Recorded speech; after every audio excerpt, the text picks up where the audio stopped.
नमस्कार, खबर उत्तराखंड में आप सभी का स्वागत है। मैं हूं आपके साथ यशी शुक्ला और रुक करेंगे खबरों का, लेकिन इससे पहले एक नजर सुर्खियों पर। सीएम धामी आज अलग अलग कार्यक्रमों में होंगे शामिल। 10:30 बजे कैंप कार्यालय चंपावत का करेंगे उद्घाटन। गोरलचौड़ मैदान में रक्षाबंधन कार्यक्रम में सीएम होंगे शामिल।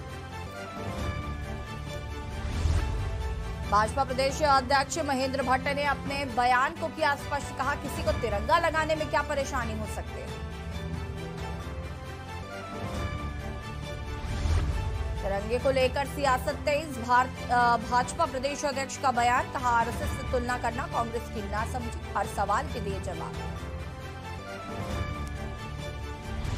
उत्तराखंड अधीनस्थ सेवा चयन आयोग पेपर लीक मामला। पेपर लीक मामले में एक और अपर निजी सचिव की गिरफ्तारी। एसटीएफ अब तक 16 लोगों को कर चुकी है गिरफ्तार। उत्तराखंड में फिर बढ़ रही कोरोना की रफ्तार। कोरोना के 177 नए मामले, 2 गुना से अधिक हुए स्वस्थ।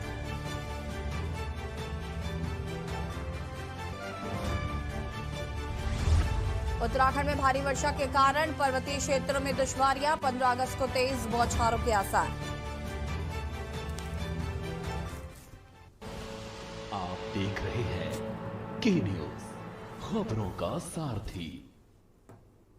और इसी बीच आपको देहरादून से खबर बता देते हैं, जहां पर मुख्यमंत्री धामी के आज के क्या कार्यक्रम है वो आपको सिलसिलेवार तरीके से बता देते हैं। सीएम आज अलग अलग कार्यक्रमों में शिरकत करने वाले हैं। 10:30 बजे कैंप कार्यालय चंपावत का उद्घाटन करेंगे। 11 बजे गोरलचौड़ मैदान में रक्षाबंधन कार्यक्रम।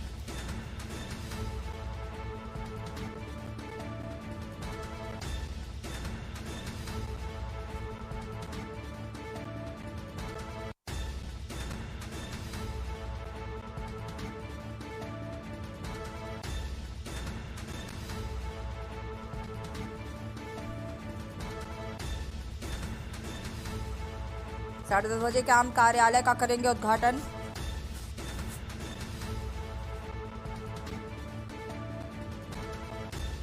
देहरादून से खबर, मुख्यमंत्री पुष्कर सिंह धामी के आज के कार्यक्रम आपको बता देते हैं। सीएम आज अलग अलग कार्यक्रमों में करेंगे शिरकत।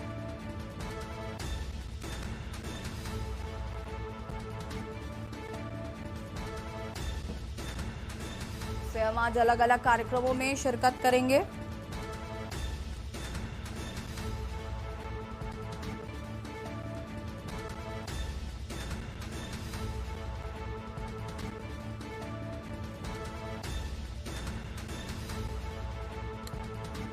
साढ़े 10 बजे कैंप कार्यालय चंपावत का करेंगे उद्घाटन।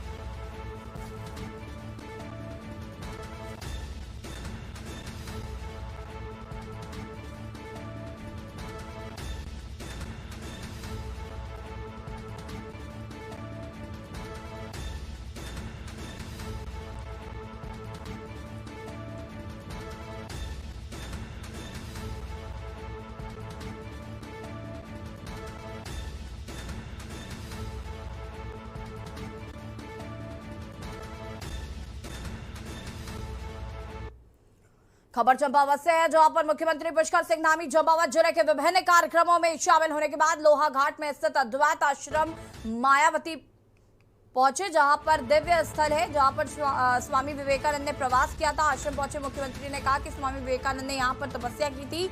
यह स्थान हम लोगों के लिए पूज्य स्थान है। उन्होंने कहा कि प्राकृतिक सौंदर्य से भरपूर आश्रम हमेशा नई ऊर्जा प्रदान करता है और ये ध्यान, शांति और आध्यात्म का एक केंद्र है।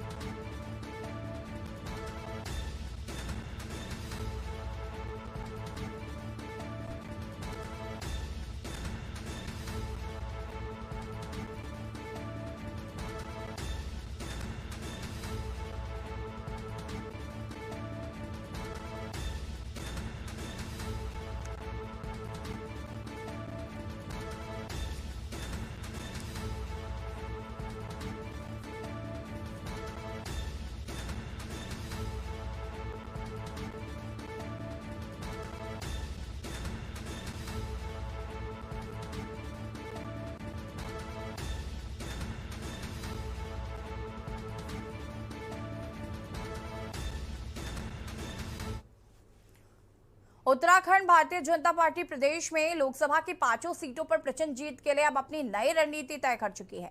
चंपावत विधानसभा चुनाव में जिस फॉर्मूले पर भारतीय जनता पार्टी ने बेहतर पारी खेली और साथ ही 70 विधानसभा सीटों पर जिस फॉर्मूले के हिसाब से चुनावी रणनीति बनाई थी, अब भारतीय जनता पार्टी के प्रदेश अध्यक्ष महेंद्र भट्ट ने यह खुलासा कर दिया है कि अब वो राष्ट्रीय महामंत्री बी एल संतोष के उसी मंत्र पर हरिद्वार जिले में पंचायत चुनाव में पार्टी पूरी तरह से ताकत झोंक देगी।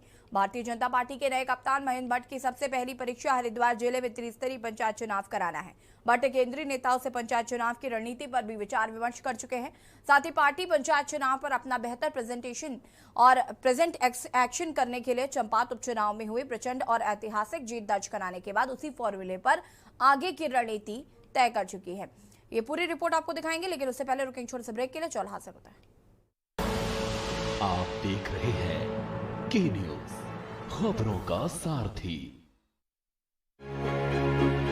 जब भारत माँ का हर बच्चा अच्छी शिक्षा पाएगा, तभी अमर तिरंगा आसमान में शान से लहराएगा। 14 अगस्त की शाम 5 बजे हर भारतवासी अपने हाथ में तिरंगा लिए राष्ट्रगान गाए। हम सब मिलकर संकल्प लेंगे कि अब हम रुकेंगे नहीं, अब भारत रुकेगा नहीं, अब भारत दुनिया का सबसे शक्तिशाली और सर्वश्रेष्ठ राष्ट्र बनकर रहेगा। भारत माता की।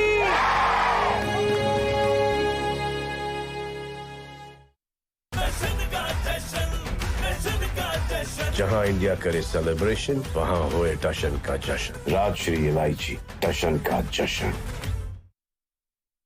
गोल्डी हिंग का तड़का लगे तो सभी दबा के खाते हैं। गोल्डी हिंग कण कण में जान। सर्वकॉम पिछले 35 सालों से पहचान है भरोसे की, भारत के नंबर 1 टॉप क्वालिटी डोमेस्टिक और इंडस्ट्रियल प्रोडक्ट्स की। रखे सब कंट्रोल। देखें कौन नया खिलाड़ी आया है, समझा देते हैं, प्यार से समझाएंगे। ये तो अपनी जुबान है। जुबान एक हो तो दिल भी एक होने चाहिए। विमल बोलो जुबान केसरी। आप देख रहे हैं के न्यूज, खबरों का सारथी।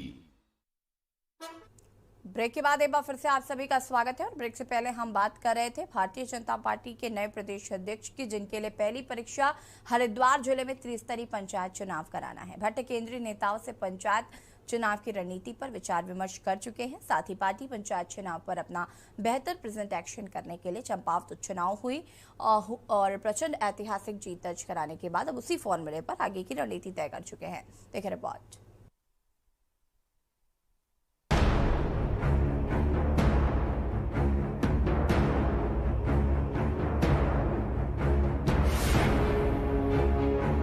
अब बात 2014 से लेकर 2022 तक लोकसभा और विधानसभा में विधानसभा सीट पर प्रदर्शन भाजपा का बेहतर रहा, मगर हाल ही में हरिद्वार में हुई विधानसभा चुनाव में भाजपा का बेहतर प्रदर्शन नहीं कर पाई। और जब भाजपा की चुनावी रणनीति तैयार हो चुकी है, जिस पर पंचायत चुनाव को लेकर फतेह करना सबसे बड़ी चुनौती बन गई। हालांकि भाजपा पूरे कॉन्फिडेंस में पंचायत चुनाव को लेकर आगामी 2024 के चुनाव में अपना प्रदर्शन युवा मुख्यमंत्री और युवा प्रदेश अध्यक्ष के नेतृत्व में बेहतर करेगी। हाल ही में हुए चुनाव को टेलर बताते हुए पिक्चर 2024 में दिखाने की बात कर रही है। चंपावत चुनाव में युवा मुख्यमंत्री ने एक ऐतिहासिक जीत दर्ज करके ये साबित कर दिया है कि नए कीर्तिमान कैसे स्थापित किए जा सकते हैं। मेरे संगठन और सरकार का जो तालमेल नजर आया, एक मजबूत चेहरा, एक युवा चेहरे के रूप में जिस तरह से युवा मुख्यमंत्री ने अपनी एक परफॉर्मेंस दिखाई और उस परफॉर्मेंस के बाद उत्तराखंड की जनता ने उस पर मोहर लगाई, उसी चीज को आगे बढ़ाते हुए वो फॉर्मूला हम अब 2022 में लेके जाएंगे। अब तो हमारे पास युवा मुख्यमंत्री के साथ साथ युवा प्रदेश अध्यक्ष भी हैं और संगठन भी पूरी तरह से युवा है। वहीं विपक्ष भाजपा पर वार करते हुए सरकार के अब तक के कामों की चर्चा कर रहा है। 1.5 साल धामी सरकार मुख्यमंत्री होने के बावजूद धरातल पर कोई काम नजर नहीं आया, जिसका जवाब अब मुख्यमंत्री को देना होगा। तभी जनता तय करेगी कि अब तक प्रदेश में भाजपा की सरकार ने ना बेरोजगारी, पलायन, महंगाई जैसे मुद्दों पर कोई काम नहीं किया और बात रही चंपावत चुनाव की, वह एक अलग परिवेश में लड़ा गया था। जब आगे सरकार चुनाव को लेकर सामने आएगी तो इसका जवाब बेहतर तरीके से कांग्रेस की तरफ से दिया जाएगा।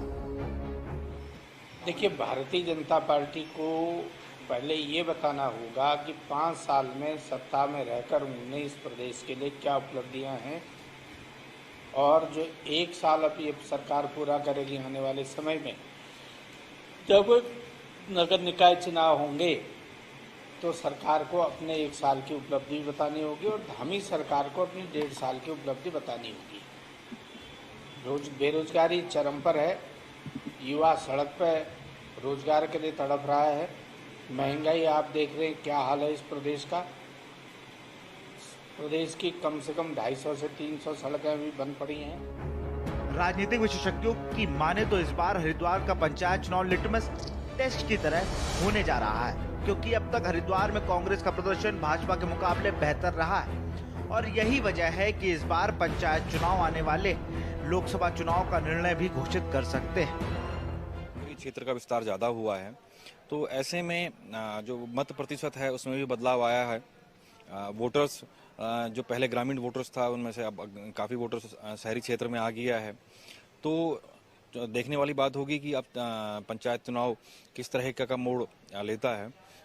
हालांकि अभी अधिसूचना जारी होने में अब ज़्यादा समय नहीं है, तो ऐसे में देखने वाली बात होगी कि पंचायत चुनाव का रुख किस तरफ जाता है। वर्तमान में जो उत्तराखंड की सत्तारूढ़ सरकार है, इसके लिए भी हरिद्वार पंचायत चुनाव एक बड़ी चुनौती रहेगा, या ये कह सकते हैं कि यह 2024 के लिए हरिद्वार से भाजपा का लिटमस टेस्ट भी इसको कहा जा सकता है। अभी तक देखा जाए तो पंचायत चुनाव में बसपा व कांग्रेस की अहम भूमिका रही है। यही वजह है कि चुनाव से पहले भाजपा की योजना दोनों दलों से सेंध लगाकर उसे कमजोर करने की है। देखने वाली बात तो अब ये होगी कि अब जिला हरिद्वार में हुए चुनावी नुकसान की भरपाई और 2024 के लोकसभा चुनाव के साथ पंचायत चुनाव में भाजपा चंपावत फॉर्मूले में अपना प्रचंड दिखा पाएगी या फिर इतनी सेंधमारी के बाद भी बेहतर प्रदर्शन करने में विफल रहेगी। अब यह चुनाव अन्य विपक्षी दलों के लिए महत्वपूर्ण बन चुका है, क्योंकि उनकी अभी तक चुनावी भूमिका मजबूत नहीं है। देहरादून से राजेश वर्मा की रिपोर्ट।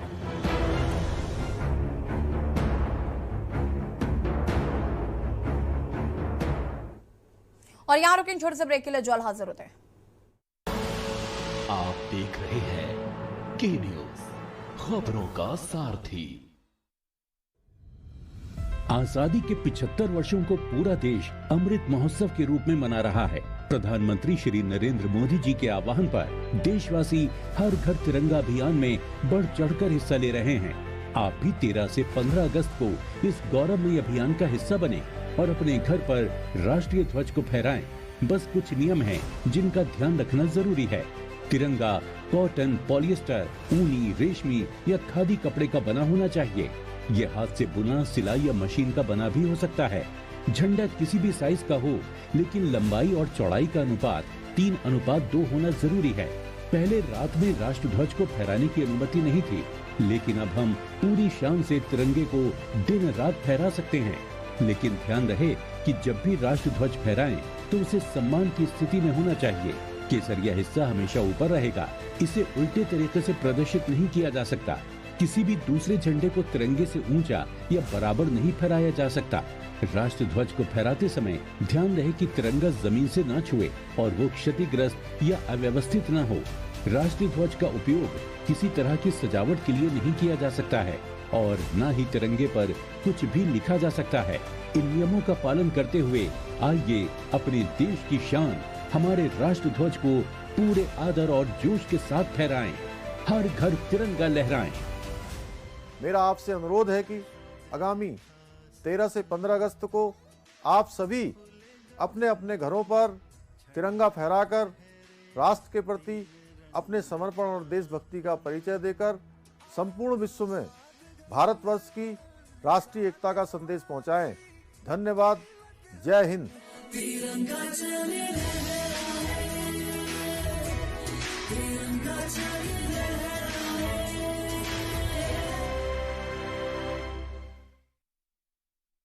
सर्वकॉन सिर्फ एक नाम नहीं, भरोसा है 35 सालों का जो आपने किया है हम पे। तभी तो हम हैं India's number 1 servo voltage stabiliser के निर्माता। जहां इंडिया करे सेलिब्रेशन, वहां होए टशन का जश्न। राजश्री इलायची, टशन का जश्न। गोल्डी हिंग का तड़का लगे तो सभी दबा के खाते हैं। गोल्डी हिंग, कण कण में जान। देखें कौन नया खिलाड़ी आया है, समझा देते हैं, प्यार से समझाएंगे। ये तो अपनी जुबान है। जुबान एक हो तो दिल भी एक होने चाहिए। विमल, बोलो जुबान केसरी। आप देख रहे हैं के न्यूज, खबरों का सारथी। ब्रेक के बाद एक बार फिर से आप सभी का स्वागत है और सीधे आपको ले चलते हैं लखनऊ, जहां पर राष्ट्रीय ध्वज कार्यक्रम में पहुंचे मुख्यमंत्री योगी आदित्यनाथ हाथ में तिरंगा झंडा लिए। यहां पर कुछ स्टूडेंट्स भी आपको नजर आ रहे हैं जिनके हाथ पे तिरंगा है। हर घर तिरंगा अभियान के तहत यहां पर मुख्यमंत्री योगी आदित्यनाथ तस्वीरों में आपको नजर आ रहे हैं, जिन्होंने बच्चों को तिरंगे भी दिए।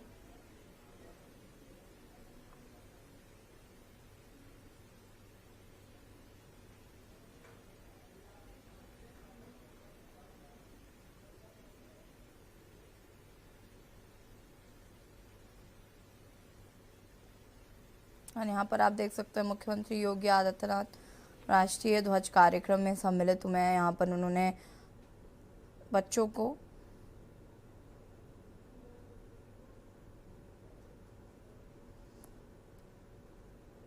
ध्वज दिए। ये तस्वीरें आप देख सकते हैं, तिरंगा झंडा दिया। और हर घर अभियान के तहत आपको बता दें कि ये कार्यक्रम किया जा रहा है।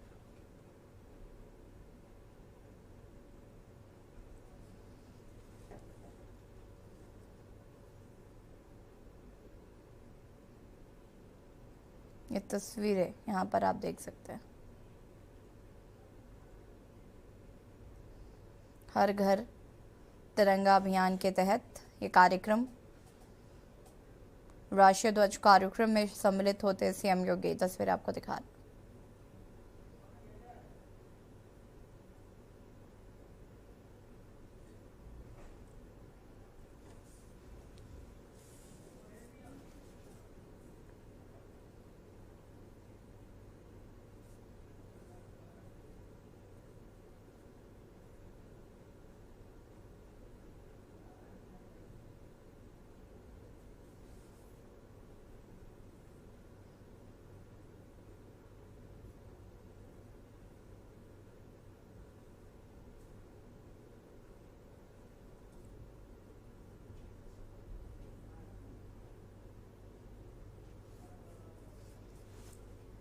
राष्ट्रीय ध्वज कार्यक्रम में सम्मिलित होते सीएम योगी। आपको बता दें कि यहाँ पर बच्चों को ध्वज वितरित करते नजर आए मुख्यमंत्री योगी आदित्यनाथ।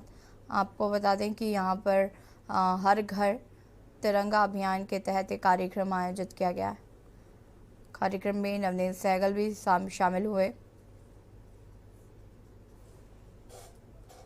राष्ट्रीय ध्वज कार्यक्रम में सम्मिलित हुए मुख्यमंत्री योगी आदित्यनाथ। हर घर तिरंगा के तहत यह अभियान चलाया जा रहा है। राष्ट्रीय ध्वज यहाँ पर बच्चों को वितरित करते नजर आए मुख्यमंत्री योगी आदित्यनाथ।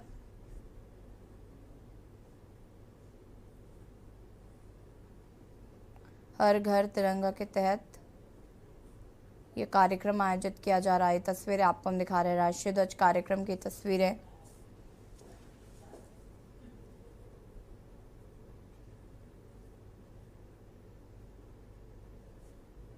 हर घर तिरंगा अभियान के तहत ये कार्यक्रम आयोजित किया गया, राष्ट्रीय ध्वज कार्यक्रम, जिसमें मुख्यमंत्री योगी आदित्यनाथ बच्चों के साथ शामिल हुए। और ये तस्वीरें आपको हम दिखा रहे हैं।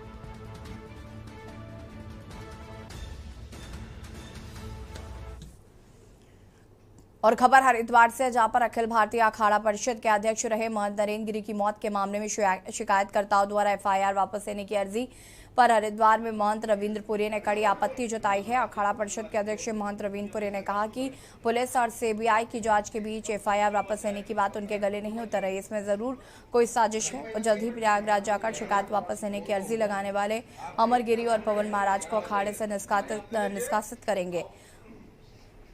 बता दें कि सितंबर 2021 में महंत नरेंद्र गिरी की संदिग्ध मौत हुई थी, जिसमें नरेंद्र गिरी के शिष्य आनंद गिरी पर उन्हें ब्लैकमेल करने और आत्महत्या के लिए उकसाने का आरोप लगा था।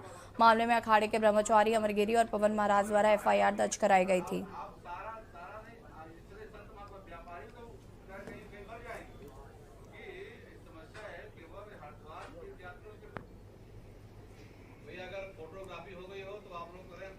देखिए, मुझे तो यही लगता है कि जो उनको जो बेल होनी है, जो बेल के लिए अप्लाई किया गया है और उनकी बेल हो जाए, इसीलिए शायद जो है एफआईआर वापस लिया गया है। मेरा यही जहाँ तक मानना है यही हुआ होगा। तो कुछ लोगों ने आपस में इस तरह से साठगांठ कर ली, लेकिन अखाड़े नहीं, देखा तो अच्छी बात नहीं है, परंतु मैं जब यहाँ से इलाहाबाद जाऊँगा, वहाँ पूरी मैं जो भी वहाँ हुआ है उसके बारे में पता करूँगा और उसके बाद मैं उनको तुरंत अखाड़े से ही निष्कासित कर दूँगा।